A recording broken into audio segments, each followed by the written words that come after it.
quieres ser astronauta o bombero. Cuando creces quieres ser abogado, ingeniero o doctor. Y después sueñas con tu casa, tu negocio o tus vacaciones. Las personas tenemos muchos objetivos en la vida. Por eso te traemos Andalucía 360, donde mejoramos los montos de crédito hasta $120,000. Ampliamos nuestros plazos y mejoramos la tasa de interés para que cumplas cada objetivo que te plantees. Ven y pregunta por nuestro crédito de consumo, microcrédito e inmobiliario. Entérate más en nuestras redes sociales o en www.andalucia.fin.es. Andalucía, hagamos que las cosas pasen. Fin de espacio promocional y publicitario. Aportamos contexto a las noticias. Analizamos a fondo la realidad. Usted ve y escucha. La revista de Opinión Democracia. Periodismo de verdad.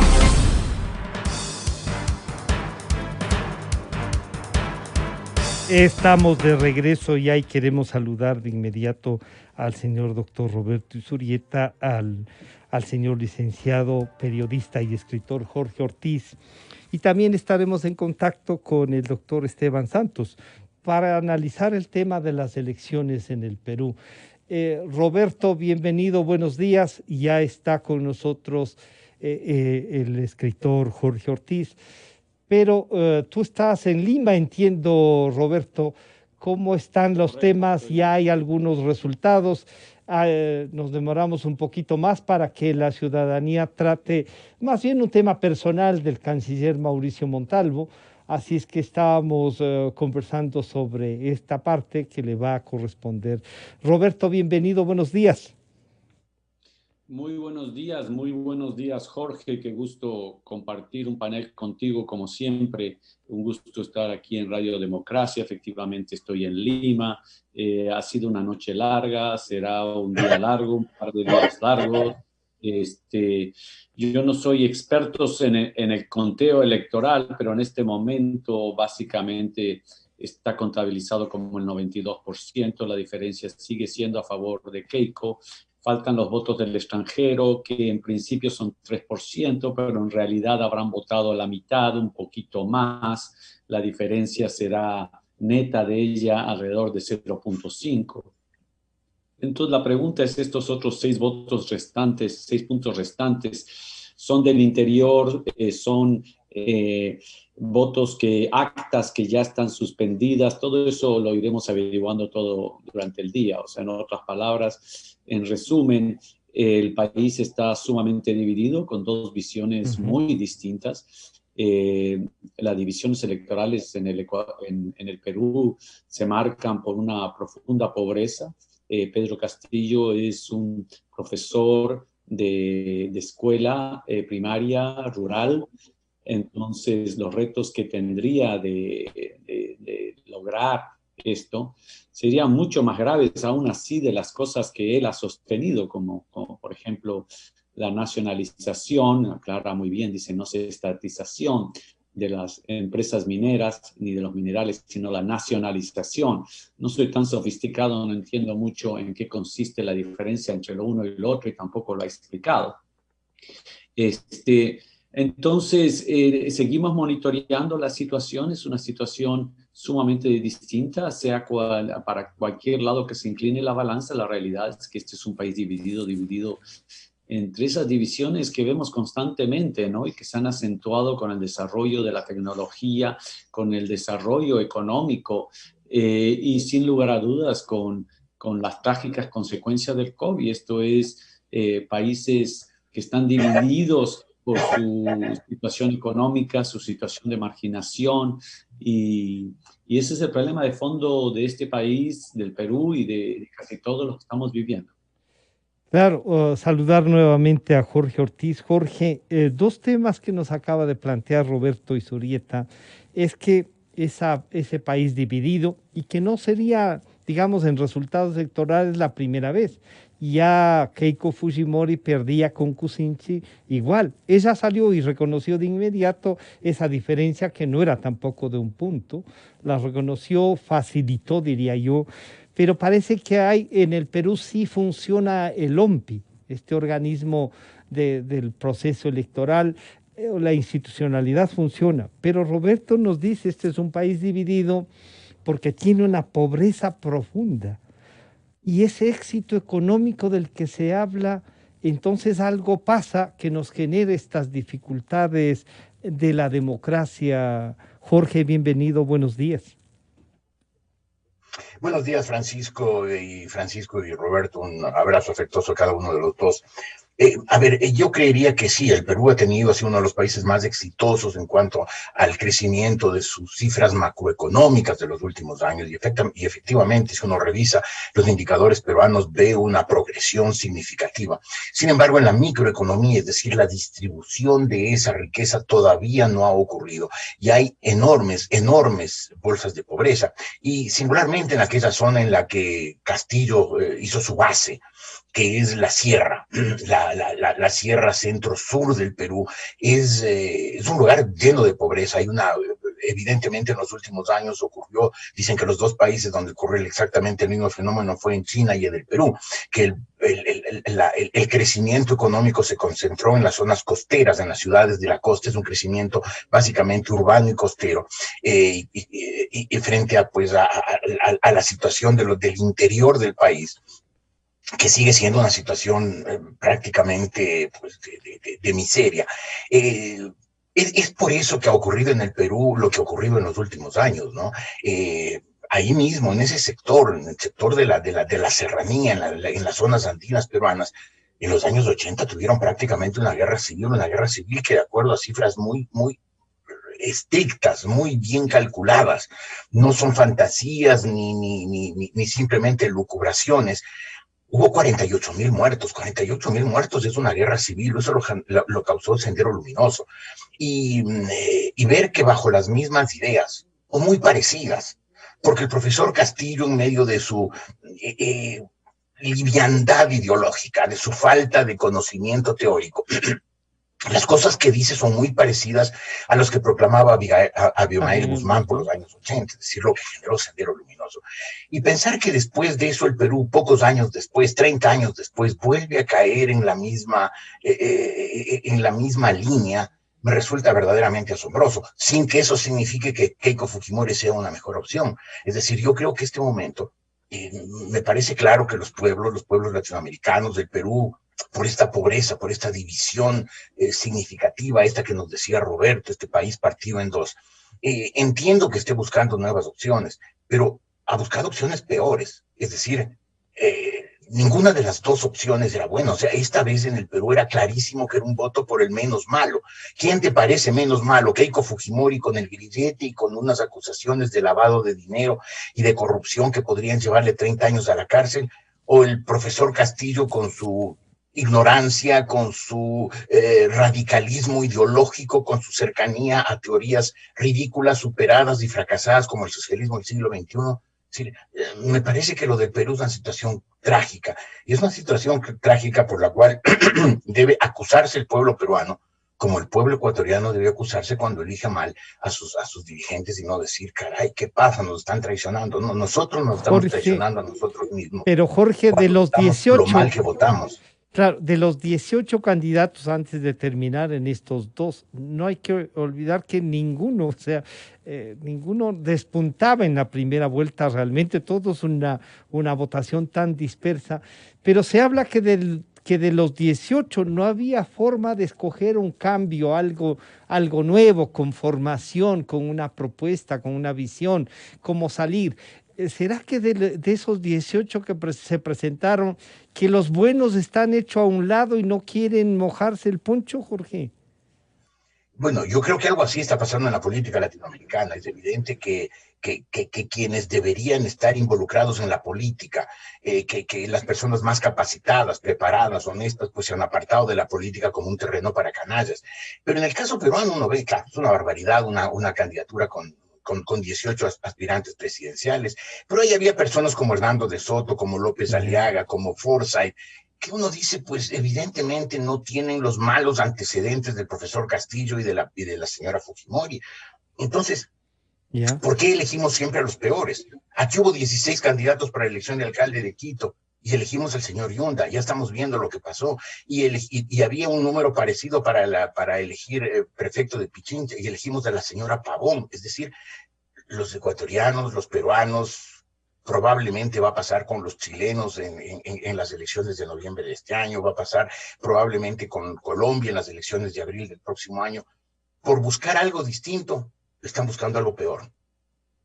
Claro, entonces está ya el doctor Esteban Santos. Esteban, buenos días. Ahora ha sido nota en usamos parte de su intervención para llevarle un mensaje al señor canciller. Pero ¿cómo observa Esteban el tema que tanto Roberto como Jorge nos describen? Pero ¿se puede sentir entonces una ausencia de política real, de esa que acerca al pensamiento, a la política de ideas? Esteban, bienvenido, buenos días. Muchas gracias, Francisco. Como siempre, es para mí un gusto, un honor. Saludo a Roberto y saludo a Jorge. Y agradezco las palabras que se mencionaron hace un momento. Yo termino con esta idea afortunada de que el Ecuador ahora está siendo una isla de paz en medio de toda esta tumultuosa región que, como muy bien estaba señalando Jorge. Así es que resalto el hecho de que tenemos mucha esperanza aquí en el Ecuador y que tenemos una visión clara de cara al futuro. Cuando regresamos a ver a nuestros vecinos, yo creo que hay algunos males comunes, y estos males comunes de Latinoamérica está el hecho de la desigualdad, y este hecho de la desigualdad que está generando problemas muy fuertes, porque estamos hablando de democracias poco institucionalizadas.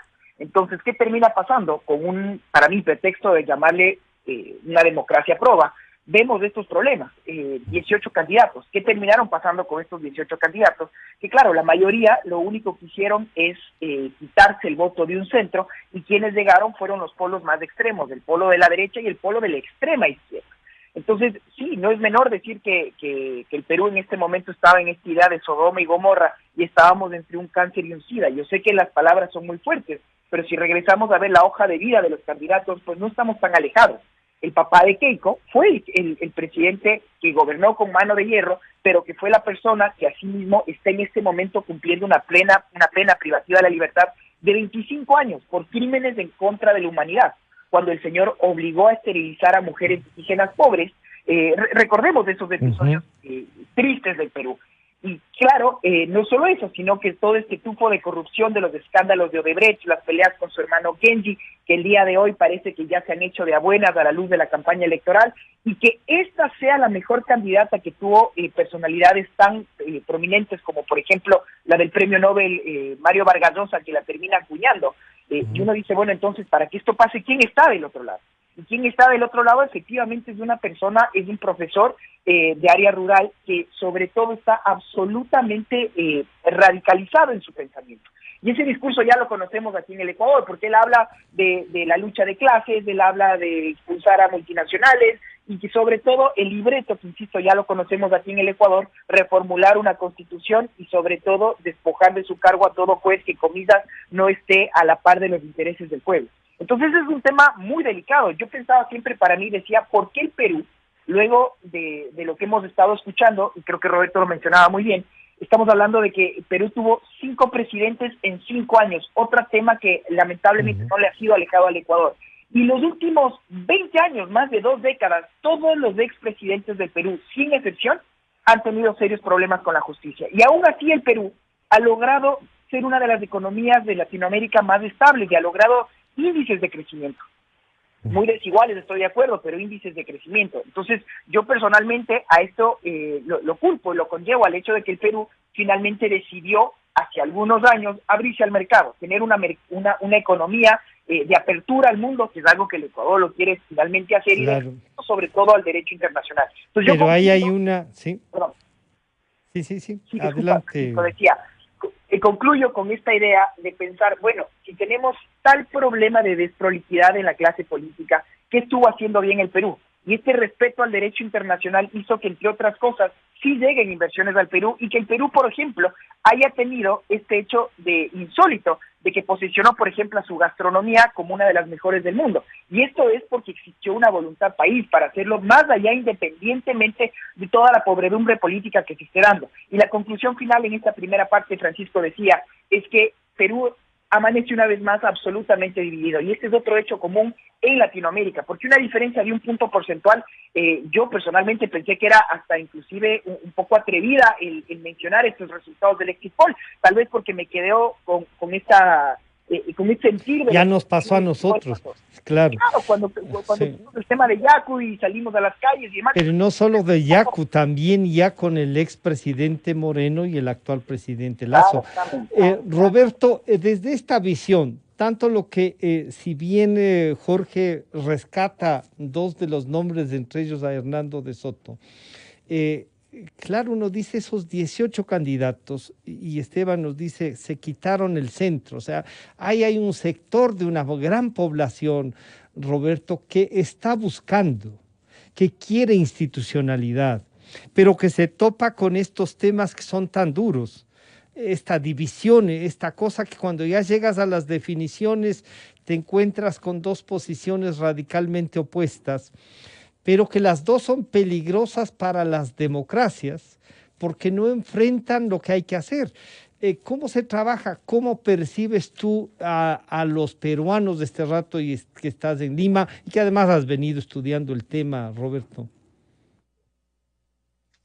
Muchas gracias. Yo no coincido en muchas partes de los análisis. ¿Ya?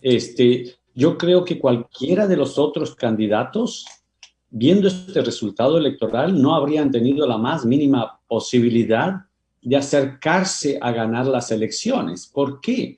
Porque si el análisis es que existe un Perú sumamente marginado, excluido, pobre, yo no veo cómo un candidato, llamémoslo así, formal, con las características que digamos, pongamos cualquiera de los otros tres candidatos que estuvieron cerca de pasar a la segunda vuelta.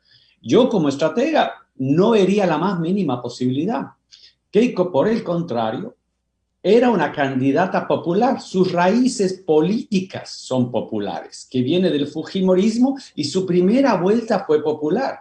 Y su campaña, más allá de los endosos que recibió de los sectores formales y de los candidatos de centro derecha que le endosaban, el corazón de su campaña era popular.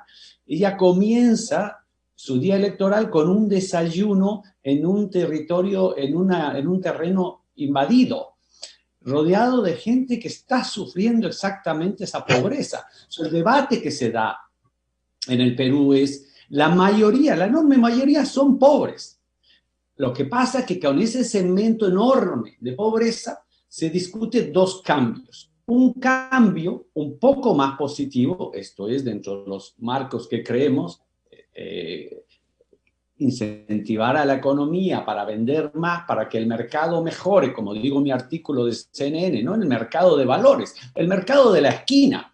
Entonces, toda esta elección fue un marco de pobreza donde quedaron excluidos en la primera vuelta una serie de candidatos formales que no representan ni emocional ni conceptualmente ese reclamo profundo, ese grito desesperado, esa voz de pobreza. Ahora, quiero hacer una reflexión que me parece importante. Efectivamente, Perú tuvo 18 candidatos. Toda segunda vuelta, el 70% de los candidatos, de los votantes, tienes que escoger entre candidatos que no votaron. Esa es la realidad de las segundas vueltas. Yo he sido un crítico de los sistemas electorales en América Latina porque no desarrollan, no permiten que se dé una preselección más ordenada y no tan trágica como la que vemos en este sistema de primera y segunda vuelta. Pero para eso necesitas algunos años en los cuales puedas verdaderamente construir ciertas corrientes partidistas para que ellas realicen efectivamente elecciones internas, hagan una primera preselección y después puedes tener una segunda vuelta. Pero la crisis política que ha vivido el Perú de los últimos años, lo que ha hecho es erosionar esos partidos políticos, movimientos que mal que bien existían. Y se da un borre va de nuevo. Y esta es la elección que viene de la última asamblea, donde la mayoría de los grupos asambleístas sacan, creo que 12%. Y tenías dentro de ese grupo, los actuales asambleístas, de toda clase de candidatas y candidatos. Entonces, el Perú viene de esta crisis política, se da una segunda vuelta, basada en una con 18 candidatos, pero lo que es central es que estas dos candidaturas representan de una y otra manera esos sectores marginados de pobreza, pero con un contexto distinto. El uno, yo le pondría una palabra atrevida, cierta suerte de revancha. No hay mucha esperanza, una suerte de revancha. Y la otra, que también reconoce esos sectores de pobreza, se siente identificados y hace una propuesta un poco más dentro del marco que nosotros conocemos de cómo efectivamente reactivar la economía después de la pandemia para generar más empleo y disminuir la pobreza. Claro, Jorge, entonces ahí viene una disyuntiva. ¿Cómo consolidar esta democracia en donde juegan estos otros elementos, en donde incluso el éxito económico no les llega a las inmensas mayorías y entonces se genera, y ahí es el caldo de cultivo para generar ideas mariateguistas, pues no, que vamos a lo que ha dicho Roberto, a la revancha. ¿Cómo repensar la democracia, Jorge, de su visión, de su historia, de su seguimiento? Usted decía, caen en las manos y en las fauces del socialismo del siglo XXI. Y ya se inventarán otra palabra también, porque todos estarán en la cárcel a lo mejor, pero algo hay que hacer para intentar construir democracia, Jorge. Claro que sí, me parece muy importante en ese sentido encontrar nuevos procedimientos para el manejo del Estado que permitan no solamente ajustar las cuentas fiscales, lo cual es indispensable, sino también asegurarse que ese ajuste de las cuentas fiscales llegue rápidamente a los sectores más necesitados, más urgidos. Ahora, yo tengo esperanzas. Yo creo que el Ecuador fue un buen ejemplo de eso. Roberto decía... los dos candidatos peruanos eran lo más alejados al establishment de alguna manera. En el Ecuador, pues tuvimos un candidato muy cercano al establishment, nacido de las entrañas del establishment, como Guillermo Lasso, y sin embargo logró ganar la elección y Roberto participó, entiendo yo, en ese triunfo muy significativamente. Es decir, yo no creo que es necesario que los candidatos se parezcan al pueblo. Y me parece pues que por eso el caso del Perú es muy singular. Es cierto que un candidato representaba a la extrema izquierda, al sector más polarizado de la izquierda, como era Castillo. Pero en la derecha no era así, ¿no? Pues no es lo que dijo Esteban. No era la candidata de la extrema derecha. El candidato de la extrema derecha era López Aliaga.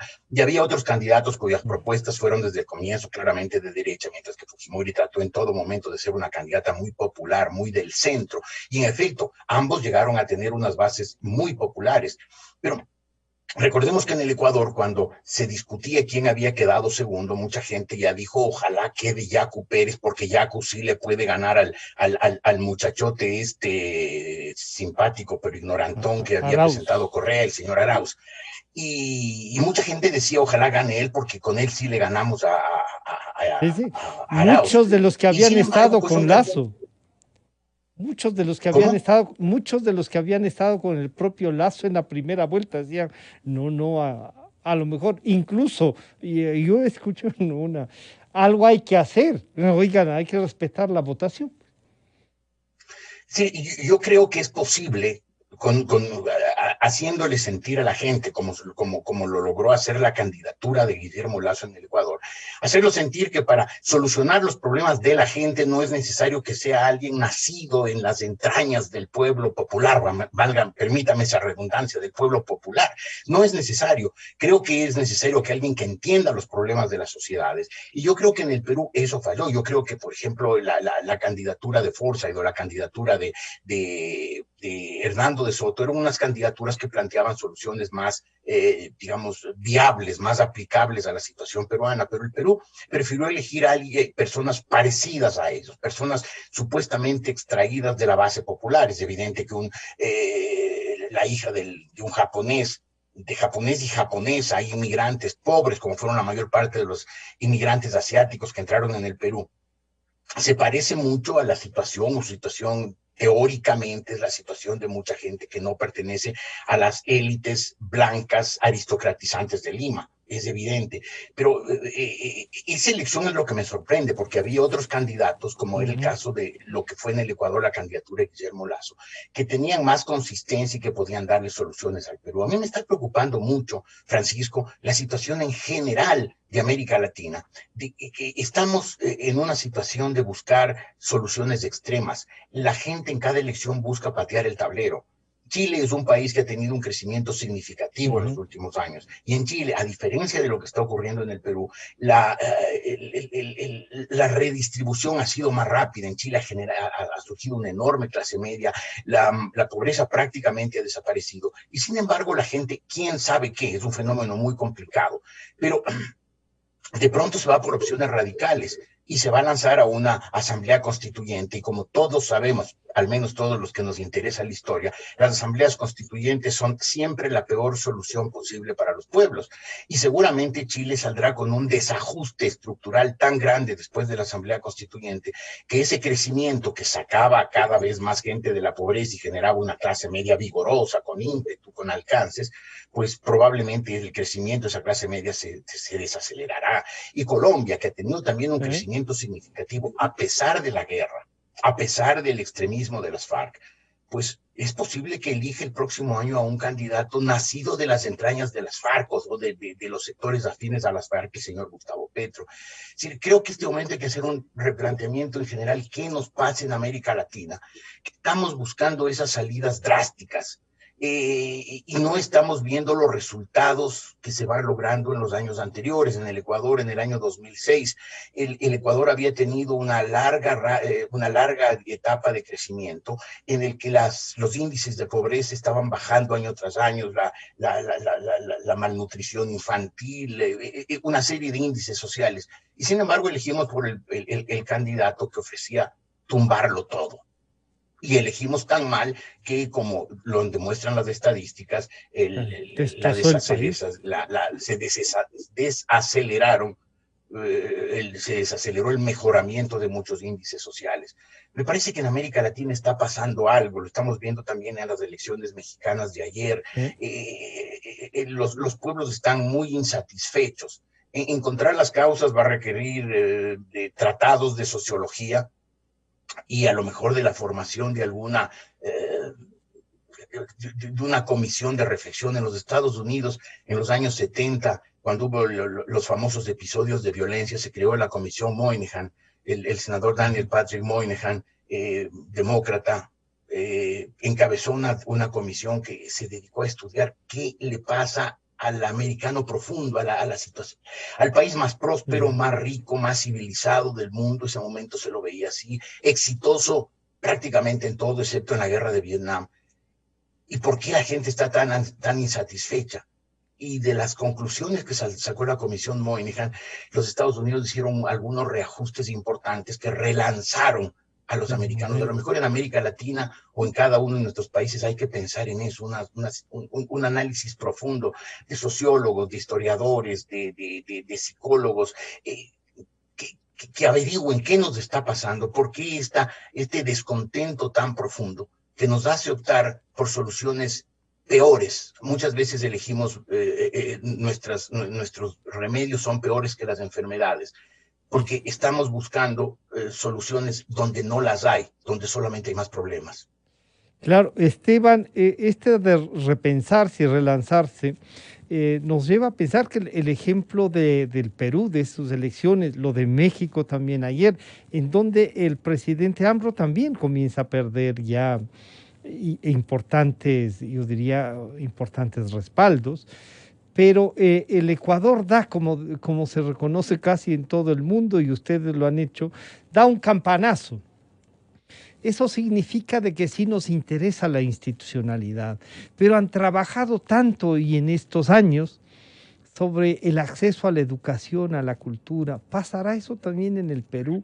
Y entonces estamos generando una población que poco se interesa por todo, y al mismo tiempo no le gusta nada, y la razón resulta una cosa que no les interesa, sino ser ellos y sus circunstancias, diría Esteban.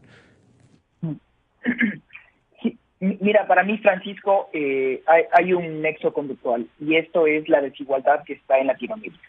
Si damos revista a lo que han sido la realidad económica de nuestros países en la región, vemos que en el Perú ha subido el 10% la tasa de pobreza en ese país y alcanza más de unos 3.5 millones de personas. Hablábamos de México, México ya está bordeando el 40% de pobreza. Y así todos los países de la región. Lo propio pasó con Colombia. La Argentina es otro país que ya supera el 40% de la barrera de pobreza. Y para mí, yo creo que en el Perú, tanto como en el Ecuador, ha sido muy complicado esto de pensar o votar en base a una ideología. Se vota más en base a un candidato. Y por eso es que los populistas han tenido tanto asidero para tratar de catapultar un voto, porque es mucho más fácil vender simplemente promesas que tratar de mantener una ideología partidista como tal, y por eso hemos visto dentro de nuestra política interna también tantos de estos enamoramientos que terminan rompiéndose tan rápido. Insisto, creo más que esta figura de los caudillos que yo esperaría que se vaya retirando, no la veo tan así. Regreso a ver al Perú y digo, bueno, ¿quién es Keiko? Es la figura de su padre, se puede o no pensar en ella como alguien de extrema derecha, eso es un tema aparte, pero sigo creyendo que lo que termina primando son estos nombres que han estado en la política desde siempre. Y claro, el señor Pedro Castillo es una persona que sería el primer candidato que no forma parte de las élites del establishment y que viene de este Perú, comillas profundo, que de este Perú rural que está harto, que está simplemente, han pasado las décadas y uno ve a su clase política y por eso veo tantos paralelismos, porque la corrupción ha seguido campante, porque los índices de pobreza siguen creciendo y finalmente no han habido nuevas oportunidades. Entonces, claro, esta idea de intentar algo nuevo viene con esta lamentable idea de tratar de replicar ideas que ya han fracasado en el mundo y que están causando tanto daño en la región. Pero esto termina siendo una salida porque no se ve otra salida dentro de lo que es la política de comidas tradicional. Entonces, sí creo que aquí hay un voto protesta muy fuerte y sí creo que aquí hay una reflexión profunda que se tienen que hacer los partidos políticos. Ahora, estos partidos políticos que tratan, y por eso vuelvo a mi crítica al sistema electoral como tal, porque se presta a estos sistemas en donde partidos que no representan a nadie simplemente hagan estas prebendas de vender pues su partido a una candidatura a cambio de espacios de poder. Y eso es algo que creo que también merece una reflexión profunda. Pues yo concluyo con esta idea de ver que una vez más tendríamos un presidente que llega a posesionarse con menos de un punto porcentual, si así terminan dándose los resultados oficiales, y esto va a ser una tarea dantesca, titánica, el tratar de reunificar un país cuando tenemos dos visiones tan diferentes del mundo. Hay un tema común, y esto es que estamos todos atravesando una pandemia. El Perú es el país del mundo en este momento que tiene la tasa de mortalidad más alta. Y eso no es un hecho menor. Y claro, eso... Un país que ha superado su 10% de pobreza, Francisco, y termino diciendo, entonces son temas muy complicados. Yo termino en esta última parte que para mí es lo importante, el hecho de recabar cómo ha hecho el Perú, pese a tener todos estos problemas políticos, pese a tener todos estos problemas de corrupción, para seguir teniendo un índice de crecimiento envidiable, pese a lo bajo. Claro. ¿Cómo se logra crecer más allá de los problemas que se tiene?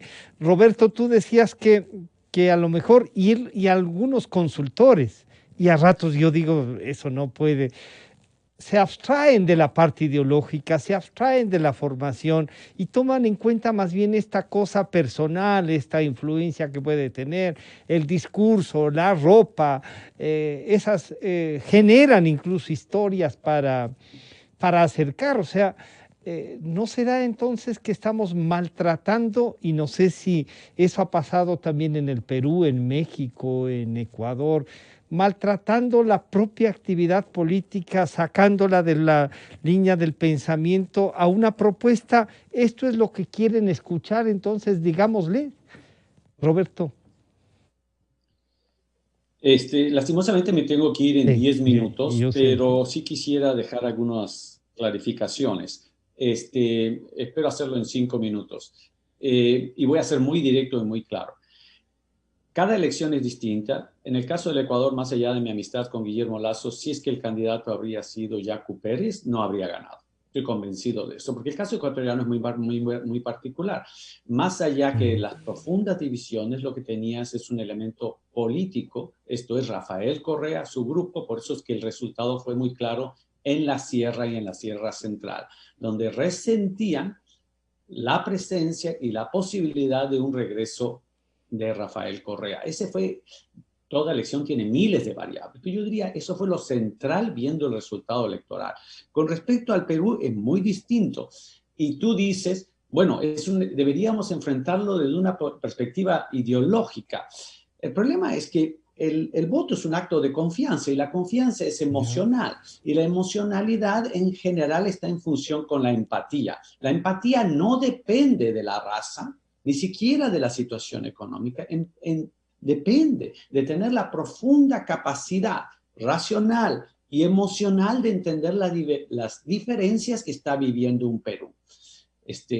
En el Perú se ve algo similar, todo país es distinto, pero algo similar a lo que se vio en Venezuela antes de Chávez, lo que se vio en cierto aspecto, digamos, en Guatemala.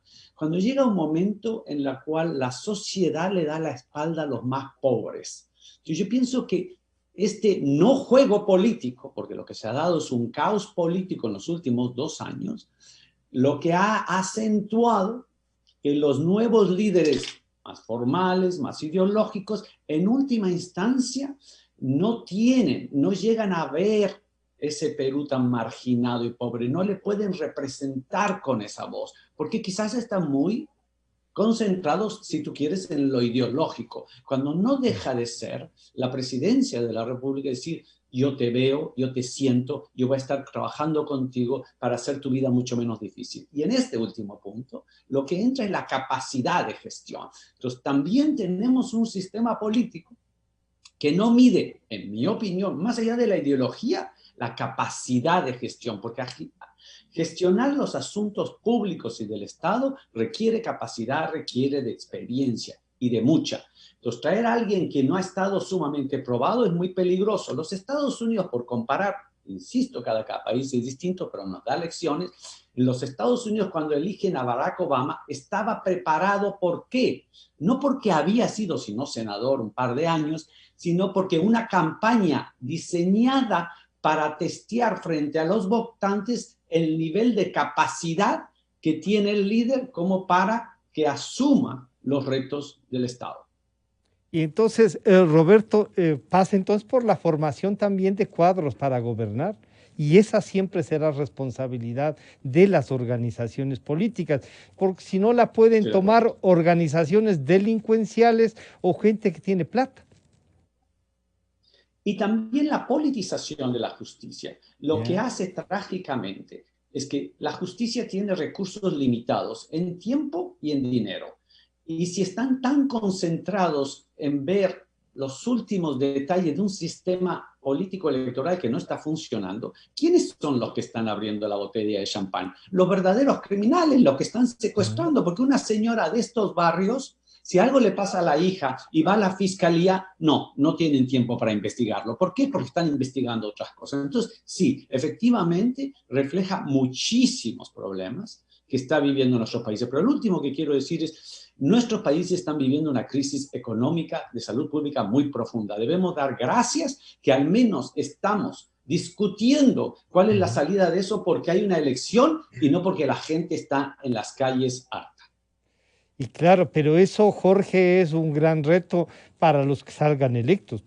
No sé si, antes de ir donde Jorge, ¿tú crees que se podrá consolidar ya, Roberto, la candidatura de la señora Keiko Fujimori, que ya es la presidenta electa, o hay alguna otra posibilidad?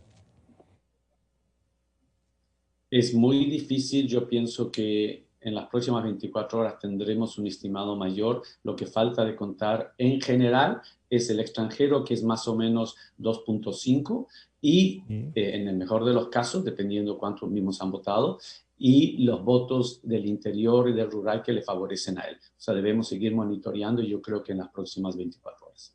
Claro, entonces, Jorge, si no está claro, pero que digamos así, que lo que más hacen proyección, dicen, va a haber una diferencia de la señora Fujimori a uno. Pero lo que Roberto nos acaba de decir es que entonces puede fabricar un buen candidato, si es por emociones, que se puede fabricar casi una marca. Y ahí viene también la responsabilidad ciudadana de entonces no creer ni en la marca ni en la emoción, sino y eso solo se hace con acercamiento a la educación y a la cultura, Jorge. Sin duda, evidentemente muchas de nuestras elecciones o los resultados tan contrarios a los intereses de la gente que vota se debe a una falta de educación y de cultura. Creo que Roberto mencionó algo que a mí me parece que es capital, eso que dijo, la capacidad de gestión. Es evidente, yo creo que en la elección ecuatoriana se vio claramente eso. La gente entendió que Guillermo Lasso tenía, aún Capacidad. siendo un banquero, millonario, todo lo que uno quiera, tenía mucha más capacidad de gestión para solucionar los problemas del país que el muchachote este Arauz. Era evidente que si alguien podía gestionar la crisis de ese momento entre los candidatos disponibles era sin duda Guillermo Lasso. En el caso peruano, en cambio, uno ve una elección en que es evidente que ni Keiko Fujimori, con sus acusaciones, y el maestro Pedro Castillo, con sus antecedentes políticos, va a poder gestionar una crisis. Y yo creo que cualquiera de los dos que fuera presidente va a ser una presidencia fallida más. En el caso del señor Pedro Castillo, pues apenas con todos sus aliados, el apoyo de Verónica Mendoza, el apoyo de los chavistas, apenas va a llegar a tener 40 sobre 130 legisladores, es decir, va a estar en una gran minoría. Y la señora Fujimori también, sus apoyos, si bien son mayores en el Congreso de los que tiene Castillo, va a depender de alianzas muy volubles, muy poco estables, y entonces también su gobernabilidad va a ser muy incierta. Pero por eso es tan sorprendente que esto que decía Roberto de la capacidad de gestión no haya sido tomado en cuenta por el pueblo a la hora de votar. En el Perú, a diferencia de lo que decía Esteban, ha habido muchos candidatos que han representado supuestamente al pueblo profundo. En 1968 hubo un golpe de Estado contra el presidente Fernando Belaúnde, y Belaúnde representaba la clase política, el establishment, el limeñismo, la capitalidad. Y el golpe de Estado lo dio el general Velasco Alvarado, que supuestamente representaba a los sectores militares más pobres, más vinculados, más identificados con el pueblo. Y después de 7 años de gobierno hasta 1975, pues la economía quedó tan desarreglada que tuvo que dar otro sector militar otro golpe para que el general Morales Bermúdez pusiera al Perú en orden y permitiera un regreso ordenado a la democracia. Y volvió precisamente con el presidente Belaúnde, que fue elegido. Y después ha habido en el Perú varios presidentes surgidos de ese Perú profundo. Ollantumala claramente pues no representaba las clases altas limeñas, el mismo Fujimori no representaba, Alejandro Toledo, al contrario, hasta le decían el Cholo Toledo, representaba eso, el Perú profundo, el Perú oculto, y sin embargo la gente que sigue votando por candidatos que supuestamente se identifican, sienten sus problemas, les duele sus problemas, provienen del Perú necesitado. Y no se dan cuenta que que esos candidatos no han solucionado los problemas, sino que los han agravado. En el caso de Castillo es evidente que no va a poder solucionar nada, no tiene, lo que decía Roberto, capacidad de gestión. Es evidente que el socialismo del siglo XXI ha dañado, ha terminado de desarreglar las sociedades donde ha llegado. Pasó en Venezuela, pasó en el Ecuador, está pasando en Nicaragua, en Bolivia tal vez un poco menos, en la Argentina claramente ha ocurrido eso. Es decir, yo creo que hay un componente primero de desprestigio sistemático de la clase política, que es un rescate en el que deberíamos empeñarnos todos, no para lavarles la cara a los políticos actuales, sino para que quienes decidan entrar en la política sean personas de mejor nivel, más calificadas, que hoy por hoy pues rehuyen la política porque es un terreno pantanoso. Para mucha gente la política es una actividad para canallas, para deshonestos, para corrompidos. Y entonces, claro, tenemos que elegir entre Castillo y Fujimori. O nos salen los candidatos como nos pasó en Quito con el señor Yunda, la señora Pavón, que ahí están sus resultados, ¿no? Yo creo que hay que hacer un esfuerzo, una campaña nacional o internacional latinoamericana de rescate de la política, de decirle que la política es una actitud noble, es una acción noble cuando se la ejerce con afán de servicio, que hay que incitar a los jóvenes, a las clases medias, a la intelectualidad, a que entren en la política, para que no termine la política y el poder y las decisiones en manos de quienes están terminando. Y yo creo que esa es una labor que tenemos que hacerla todos, porque si no nos volverá a pasar lo mismo. Volveremos a tener candidatos que nos llevan a decir cuál es el menos malo. Votemos no por el mejor, no por el que puede solucionar, sino el que puede hacer menos daño. Y esa es una tragedia que está repitiéndose una vez y otra vez y otra vez en América Latina. Quizás el Ecuador, con la elección de Guillermo Lasso, fue una excepción, pero por lo que se ha visto en las últimas elecciones y por lo que se anticipa que ocurrirán en las próximas elecciones en el contexto latinoamericano, serán elecciones entre quién es el menos malo, quién es el menos dañino, no quién es el mejor.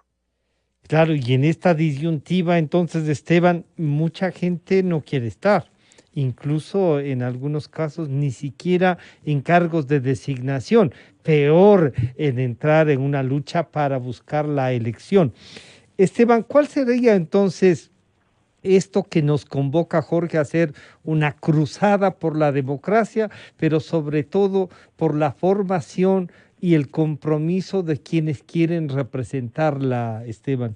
Tanto en el Perú como ejemplo en el Ecuador, en Colombia, en México. Yo creo que es un tema sistémico de la región el hecho de que buenos cuadros se quieran alejar de la política justamente por lo tóxico que esto es, justamente por esta idea de mancharse el nombre y por qué voy a quererlo hacer si es que en el lado privado puedo tener unas satisfacciones desde el lado de réditos económicos y lo voy a hacer honestamente mucho mayores que lo que puede ser un servicio público. Entonces ahí hay preguntas muy de fondo que se tienen que dar. Yo regreso a ver al Perú en este momento y digo, en mi criterio, ¿por qué el señor del Castillo va a terminar, si es que siguen así, faltan menos de 7%, por escrutar, y uno se pregunta cómo, si el señor Pedro del Castillo cuando terminó la primera vuelta superaba, supuestamente les llevaba de 12 a 20 puntos a la señora Keiko, entonces es una remontada muy importante que se da, y en mi criterio, no solo por una campaña de remontada que hace Keiko, sino sobre todo, para mí, insisto, por la improvisación, más que el nivel de radicalización que ya había mostrado desde el comienzo el señor Castillo, su nivel de improvisación. Y esto fue sobre la marcha, tratando de ver quiénes podían ser su equipo, no los terminaba de anunciar, y también siempre tuvo un cuco,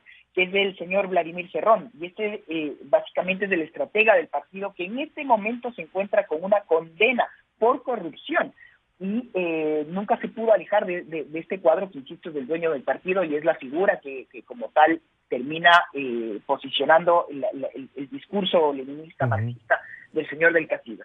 Entonces, hay conclusiones que darse, sí. Esteban, hay una suerte de que siempre atrás de estos candidatos hay alguien que está manejando los hilos, y Castillo sería el Arauz del Perú.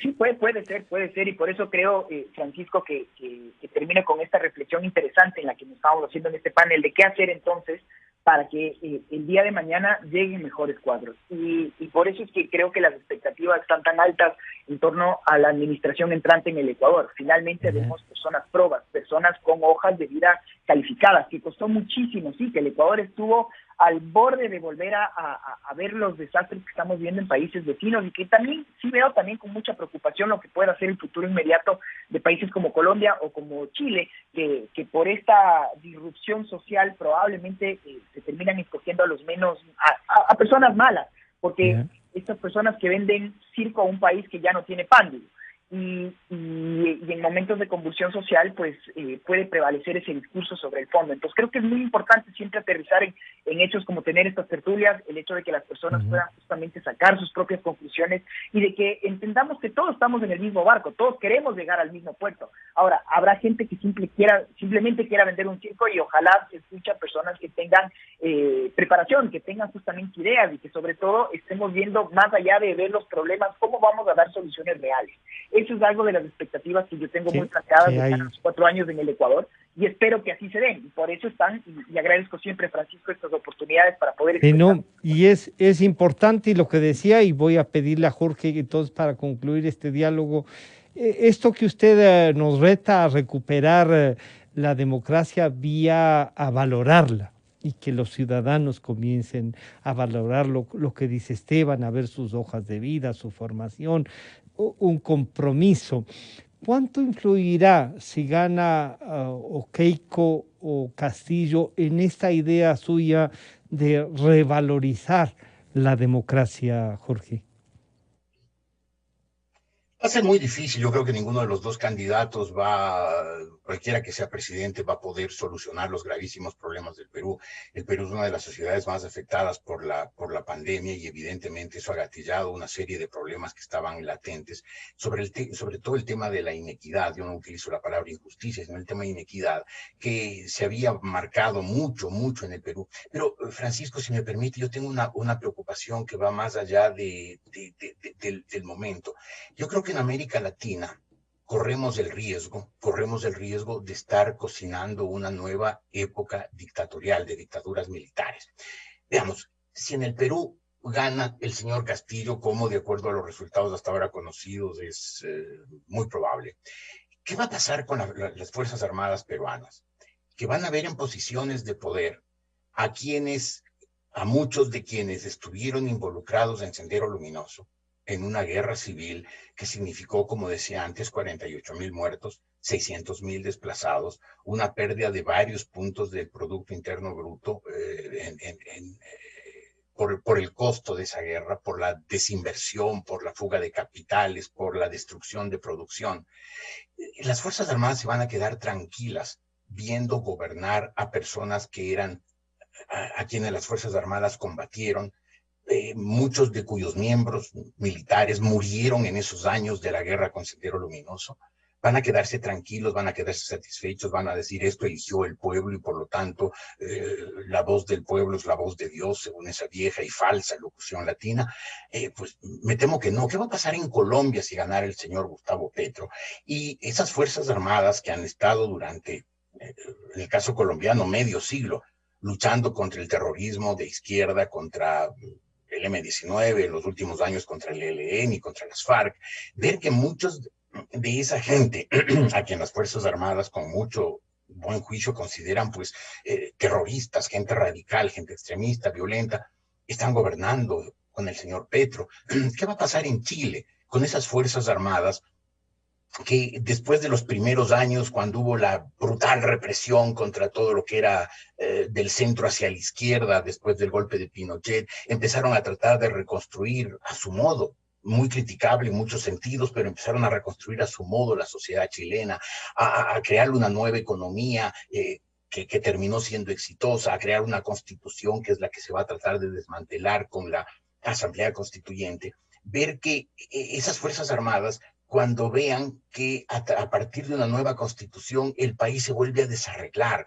se vuelve a ser una sociedad conflictiva, polarizada, políticamente radical, como fue en los últimos años de la democracia, cuando Chile estaba dividido en tres partes, la derecha, el centro, que significaba la democracia cristiana, y la izquierda, que encabezó finalmente Salvador Allende.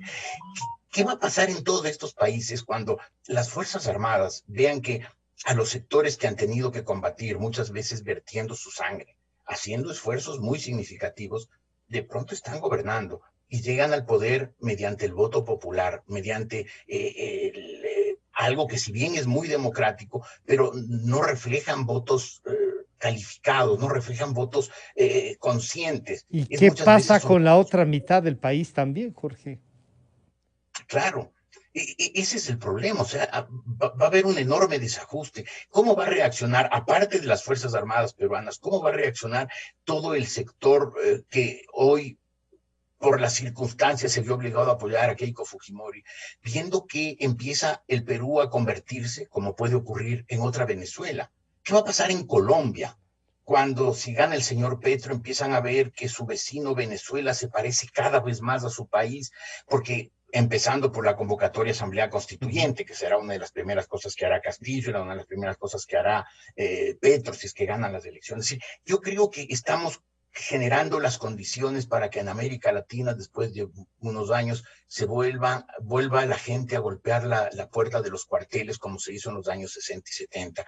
Y me parece eso muy peligroso. Yo creo que tenemos que rescatar la democracia antes de que lleguemos a ese extremo, que la gente empiece a decir: la democracia no tiene remedio, hay que llamar a los militares. Por eso hay que rescatarla antes, y para eso tenemos que rescatar la democracia, darle valor a la política, darle categoría a la política, de manera que se involucre en ella buena gente, gente capaz, honesta, preparada, intelectualmente sólida, y no tengamos que depender de estos candidatejos de tercera, estos políticos de última, que nos manejan el Estado de una manera deplorable, con enorme corrupción y sobre todo con enorme ineficiencia, y que, insisto, están parando la olla para que algún momento la gente empiece a decir, olvidémonos de la democracia, vámonos a las dictaduras. Jorge, muchísimas gracias por las reflexiones, por acompañarnos. Esteban, muchas gracias. Y ya Roberto, le habíamos dicho que muchísimas gracias a Roberto Izurieta. Estaremos en contacto con ustedes para seguir analizando esta realidad. Nuevamente, muchas gracias a Jorge Ortiz, a Esteban Santos y a Roberto Izurieta. Enseguida volvemos con el doctor Ramiro Rivera. Gracias, Jorge. Buen día. Gracias, Francisco. Hasta pronto. Gracias, Esteban, y gracias, Roberto. Inicio de espacio promocional y publicitario. Está difícil el partido. Tranqui, pa, que lo ganamos. Esa alineación 4-4. 4-2 es la de siempre. ¡Epa! ¿Qué esperas? ¡Patea! ¡Está bien! ¡O pásala a otro! ¡Gol!